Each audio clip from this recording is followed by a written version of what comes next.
How do you go about building a business that is able to make 100,000 Kenya shillings each and every day? Yes, you heard it correctly, 100K each and every day.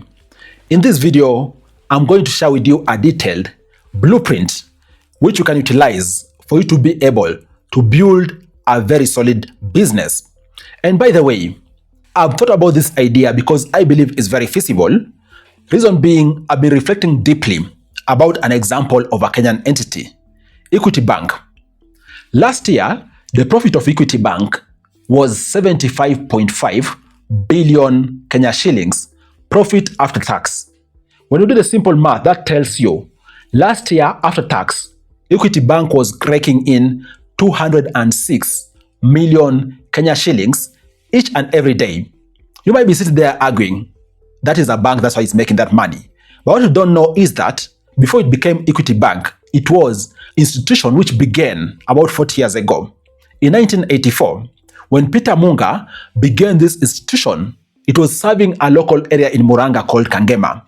And then from being a building society, it began growing until mid-2000s when it became a commercial bank.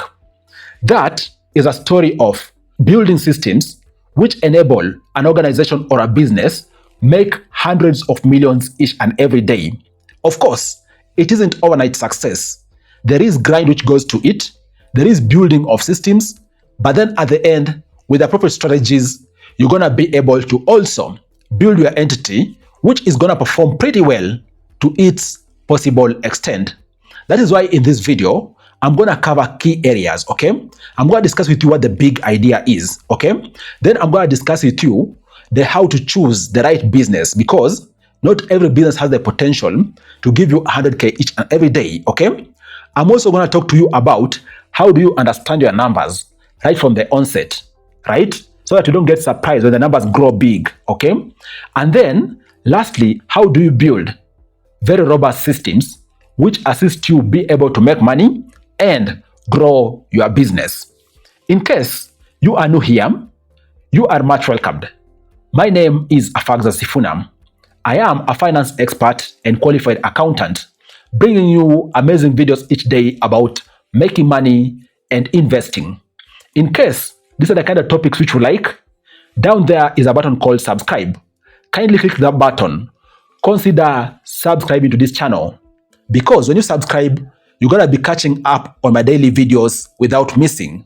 And I will still add it, drop a like on this video. Thank you for subscribing and also liking this video. Before we even delve in, this is the big idea. Most people out there approach business wrongly.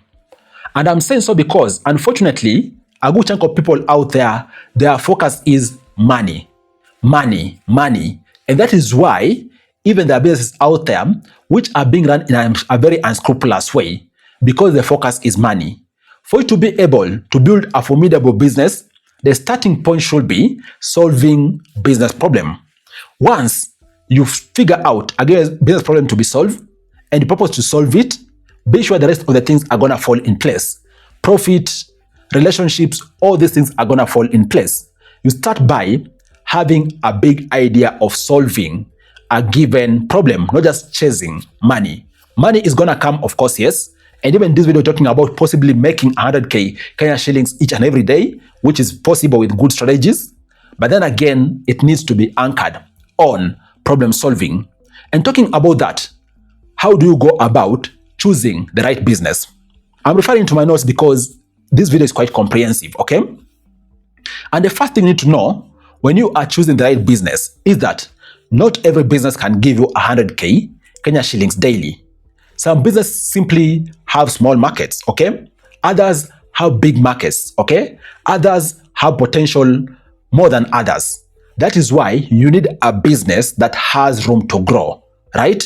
And not all the businesses out here have that room to grow. So you might be wondering which businesses.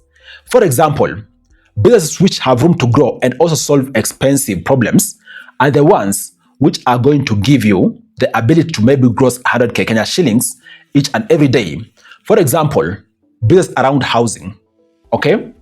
And at the housing, you could be even for example, someone like a property manager at scale, okay? You could be running a real estate agency at scale. That has a potential of scaling and solving expensive problem. The second one is healthcare, okay? In case you have expertise in healthcare and you have the relevant licenses to assist you solve healthcare problems, you can be able to start your own entities and even grow them into multiple branches across the country, right? Through a franchise model. And then the third area, which is also important, education. Education also has amazing money when it comes to making a profit and also solving expensive problems. That's why, for example, in Kenya, there's typical publications each and every year about the most expensive schools in Kenya, which get people thinking, how do people out here pay 1 million shillings each and every term? Yes, they are paying because their children are being assessed to solve expensive problem, okay? And then the fourth area is logistics. And I'm saying logistics because at the center of logistics in Kenya is the movement of goods in the country and even within the country as they transit to other landlocked countries. In case you can figure out how to tap into logistics and start scaling up, be sure you can even get 100K each and every day. Of course, you won't get right from the start, but upon scaling, you'll be able to get, whether it is logistics for long distance travel of commodities, goods, whether it is logistics for short-term distance travels. Of course, the key, you can start small and then start scaling up. Another area, which is the fifth area, is farming. And farming is key because agriculture is at the center of our country's GDP and people's well-being. So anything around farming, which we are able to spot and then start implementing in a very solid way, be sure there's lots of money to be made there because you're solving expensive problems. Another area is construction. We all understand construction sector is an expensive sector. In case you can get into construction sector through the relevant businesses in that area, whether it is you being able to oversee, construction projects, whether it is, for example, running hardwares at scale, be sure you can be able to make insane amount of money. Case in point, if you're running hardwares in those satellite towns where construction is happening and you have several hardwares, the margins in the hardware business are very high. The other area is financial services. Simply put, solving financial problems. An example, what the banks do, what microfinances do, okay? What wealth advisors out here do. You are solving a very, very lucrative area with very big financial problems, okay? And through that, you can be able to even make 100K Kenya shillings each and every day. And then the other area is technology. Of course, I don't talk a lot about technology because tech is at the center of solving human problems. If you can identify a given area with a problem and then really tap into an issue most people are dealing with through a tech solution, you're going to be able to also scale up pretty big. And lastly, business services. Business services is very comprehensive because it could be consulting and all these other areas. In case you can package yourself in a good way and start selling these different services in the business service sector, you can also be able to have the potential of making 100K Kenya shillings each and every day. Now, you might be wondering, how is this feasible? For you to be able to make 100K Kenya shillings each and every day, you can't just rely on walk-in and walk-out clients. Case in point, you can, for example, be living in the outskirts of Nairobi, right? Maybe in a small town, then you set up a small retail shop and then hope to make 100K Kenya shillings each and every day.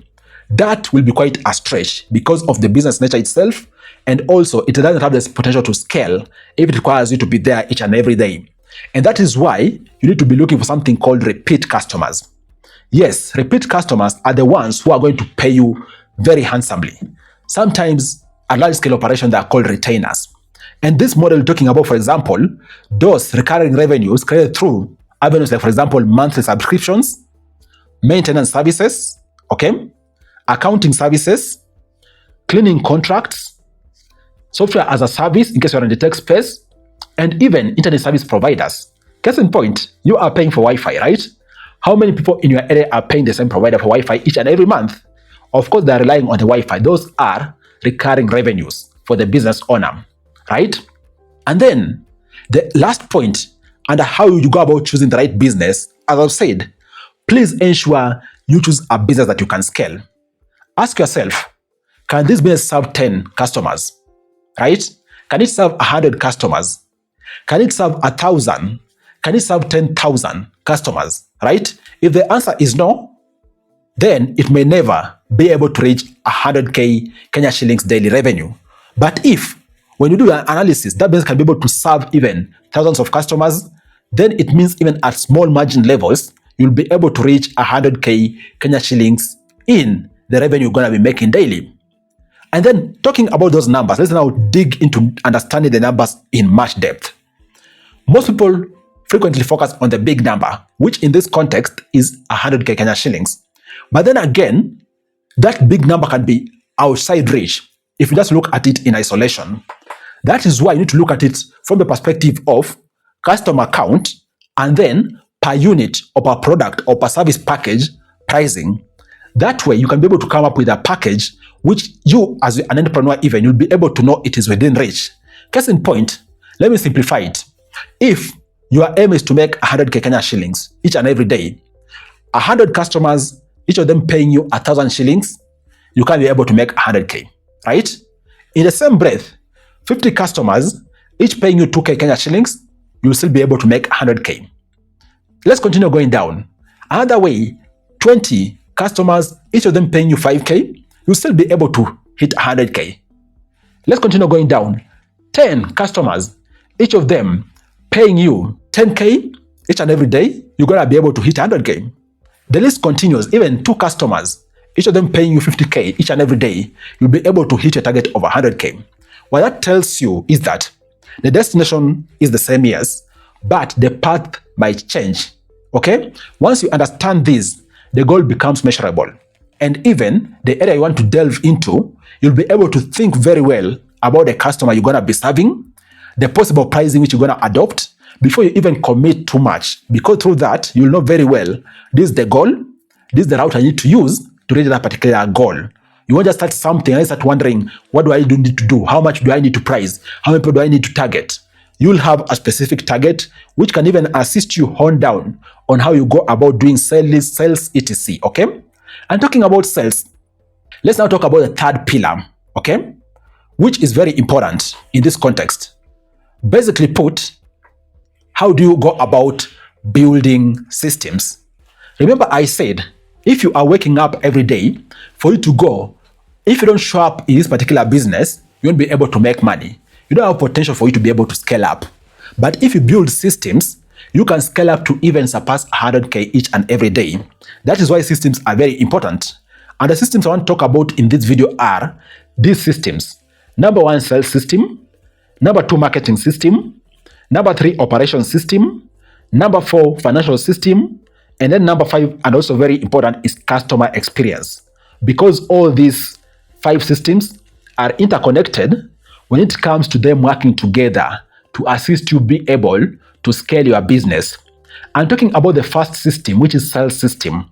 There are key questions you as an entrepreneur need to be asking yourself, right? Right from the onset and even during as you continue running your business. The first question is, how do customers find you, right? That's going to assist you shape your road to market. Because if you don't define how the customers are going to find you, you'll be grappling in darkness. The second question you need to ask yourself is, who generates the leads? Simply put, who does what people typically say is selling? Because at the end of the day, someone has to sell your business for you to be able to tap into clientele. So who generates leads? Beyond leads generation, the third question you need to ask yourself is, who does the follow-up in a way that it doesn't turn away customers? Okay? And then the fourth question you need to ask yourself is, who closes the sales? Because the person who's supposed to close sales need to be very lethal, so that they close sales in a way that it also triggers retainer, if there's a possibility of retainer or subscription. Without a sales system, then the revenue is going to become unpredictable. That is why you need to define this sales system and not just have it in your head. Write it down, okay? Or even start adopting software or technology which can assist you have a robust sales system so that you start having predictable revenues and even learning things along the way which you can infuse into your sales so that you are able to scale up your sales function through a solid sales system. Okay? And then the second system, the marketing system, right? And marketing is very important because marketing is simply how people know you. And then sales is now how you are able to convince them or turn them to a conversion for your business. So the big question now is, marketing, how do people know you? Ask yourself some simple questions. The first question, how do people hear about your business? This is going to assist you define your marketing channels, okay? How do you market your business? Social media, mainstream media, in-person marketing, billboards, use influencers, you name it. All these are avenues through which people can be able to know you. And beyond that, do you need, for example, referrals through also your customers? And lastly, how frequent should marketing happen? Because marketing is typically letting people know your business exists. And then sales is now closing the deal. So how frequently should you be marketing? Because also one of the mistakes which businesses out there do, they rarely have budget for marketing. They set up a very amazing business and then hope clients are going to miraculously appear and then turn them to become rich. That is not how it happens. You need to have very solid marketing systems and sales systems. So you need to define how frequently do you do marketing. Once you figure this out very well, you'll have established a marketing system which is going to work very closely with the sales system for you to be able to notify the customer about your business, okay? And then have a mechanism of converting that customer to become part of your revenue through sales. And then at the center of it also, the third system which you need to develop is operation system. Operation system is what anchors the day-to-day operations of your business. You need to be asking yourself, how do you consistently deliver quality, right? Whether you are manufacturing your own product, whether you are packaging another product, whether you are doing deliveries, how do you consistently deliver quality across the entire chain of your value chain, right? The second question you need to ask yourself is, can someone else do the work? And this is an important question because it's going to assist you define the operating procedures, what out here organizations called SOPs and job descriptions, right?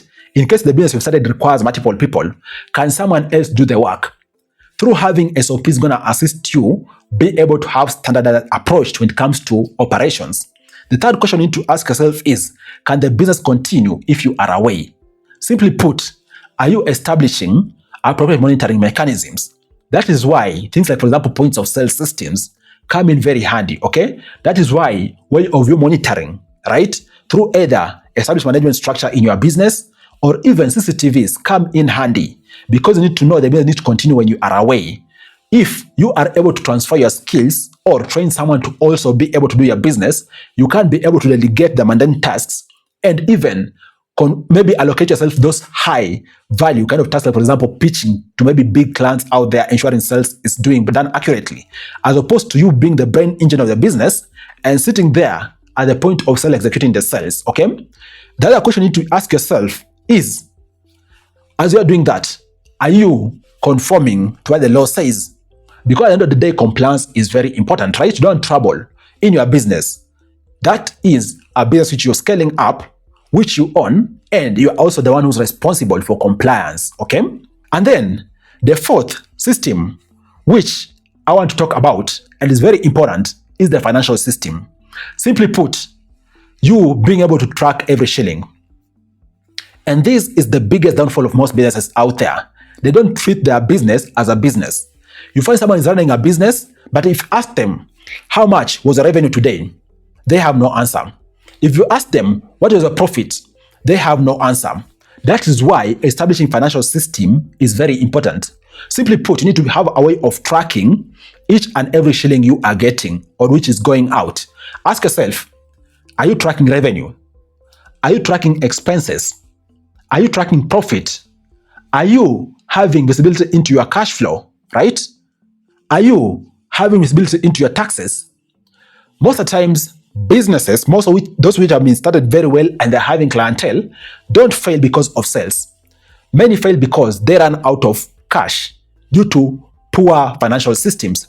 So also ensure you have solid systems which can assist you be able to run your business in a very optimal way. And by the way, in case you don't have, I can also support you on this. That is why I have simple templates to assist even small businesses be able to track their day-to-day businesses, right? In case you want it, you can be able to contact me directly on my WhatsApp and you'll be able to access that system at a very low cost. And it's going to assist you be able to manage your SME with visibility into these things I've spoken about financial, right? And then the fifth system, which most people out there don't really think about very well is customer experience system. At the end, your customer is your boss. And that's something which most of starting entrepreneurs out there don't really understand. Your customer is your boss. Without your customer, you are not in business. And that is why you need to ensure that, ask yourself some questions, right? Are your customers happy? And that question is important because if your customers are not happy, then your customers won't return. Okay? Ask yourself, are your customers referring others? Because also as an index of happiness and satisfaction is referrals.